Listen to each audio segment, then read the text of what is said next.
because of my mom, and because I struggled with that myself, and God delivered me from that as well. And so, as soon as I saw her, I like, it hit me, like I picked up on it very quickly. Yeah. I was like, So, yeah, I had struggled with that for most of my childhood, unfortunately. I was a lost child. Very lost. Well, the good thing is that you came out. Yeah, it is. And so when you come out, you can actually agree with someone else's feeling. Yeah, because my mama had me so brainwashed that you can be gay and Jesus will still love you. That's why you're still here. That's why you're breathing. Jesus still loves you. And that's what her and her church preach on. They have a gay pastor, which I don't believe in. Jesus does love me. He loves you too, Mama. Yeah. And that's what she kept teaching me, and that's why for so long I struggled with it, because I was like, oh, well, maybe God does still love me, and no one ever really showed me in the Bible about it. And so for a long time I just... Do you testify about it, or is hidden? Oh no, everybody knows. Okay. Oh okay. Yeah, my testimony's out there. It's out there. It wasn't until I had got my first apartment with a girl that I was dating or whatever, and I thought everything was good, everything was straight. I had my mindset on what I want to do.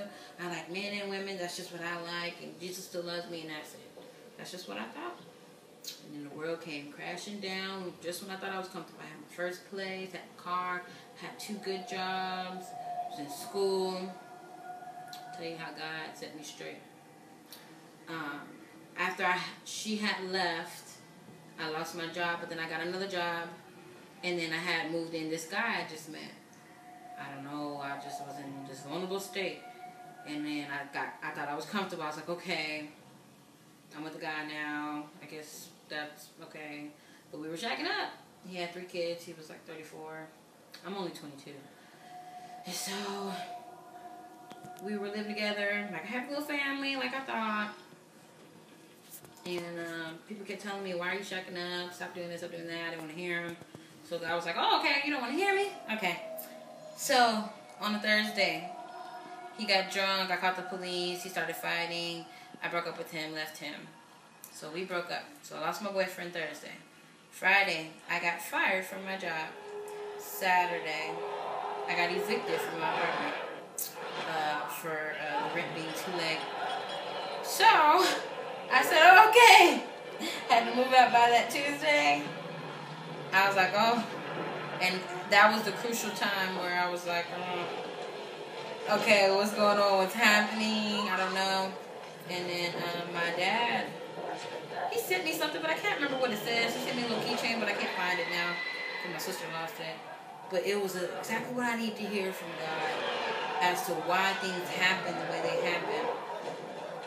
And I just started crying. And I was like, I asked my dad, I was like, Daddy, why everything happened the way it happened? My dad's a pastor. My dad's a pastor in Dallas.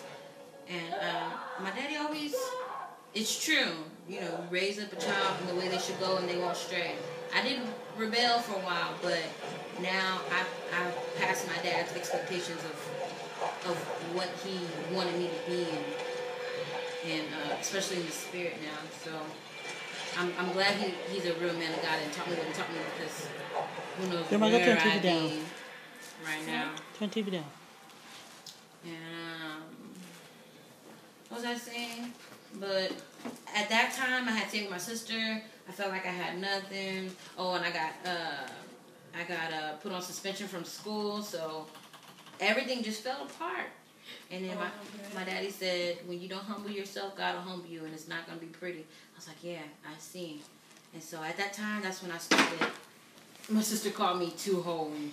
I became too holy, and I just started, everything was about God and about Jesus and this and that. And I just turned my life around. Did you really at that time consider yourself one of those, or was it hurt? Because I know sometimes, and I've seen women especially, they love men. Mm-hmm. But the hurt, the companionship, I asked myself, because I taught on this a couple of weeks ago. What really is a lesbian? I actually taught on it in the form of a homosexual. How men who are married and they go out and they commit homosexuality acts, but they're married. I know it's strange, but it's happening a lot in land. But when I think about females, a lot of them don't know. It's like a lesbian has lesbianism in her heart, her intentions, her desires, her focus is on another woman. But then there's sometimes we just get involved because we're vulnerable, and we won't stay there. I think that's what it was. I don't believe that I'm exactly. I don't either. That's why I was saying it, because I just didn't sense that. Sense hurt. And so we just go along with the flow doing the hurt. And whoever can comfort me, whoever can hold me, whoever can buy me flowers, whoever can spend time with me. Yeah. That's what it was. I was so lost. And it was so bad because, I tell everybody my testimony, so I'm very open about it. But I lived... Okay, we'll go get a blanket. And I lived with my dad since 8th grade, and I'm 22 now, so for about 8 years, right? It's been like 8 years ago. But I stayed with my dad from my 8th grade year until my first year of college. I stayed with my dad. And I only moved down there to Dallas because I was very promiscuous here. In 7th grade, I became very promiscuous. And my mom couldn't deal with me, so she sent me away. Yes, baby. My mom couldn't deal with me, so she sent me to live with my dad, and that wasn't no better. I was still doing the same thing, and then I got better for a little while, and then I met friends, started doing it again. And I was just very promiscuous. And then it got worse when I graduated. It was good, actually, my senior year. I was really good, but when I graduated, I just met some people. I became a prostitute online and in person, and I had a pimp, and I worked at strip clubs, and I just did all this stuff. Never did drugs, thank God. Never caught an STD or anything like that, thank God. Or at least anything that I couldn't cure. But I did all that stuff, and then one day I was at church because I was planning on doing something.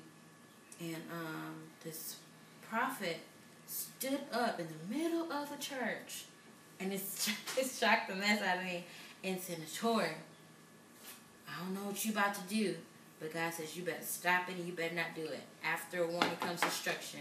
And if you don't change your path right now," and then nobody knew, not even my dad knew in the spirit. He eventually told me, but nobody knew what I was doing. They just thought I was just working, just whatever. So I was like, wow, that scared me.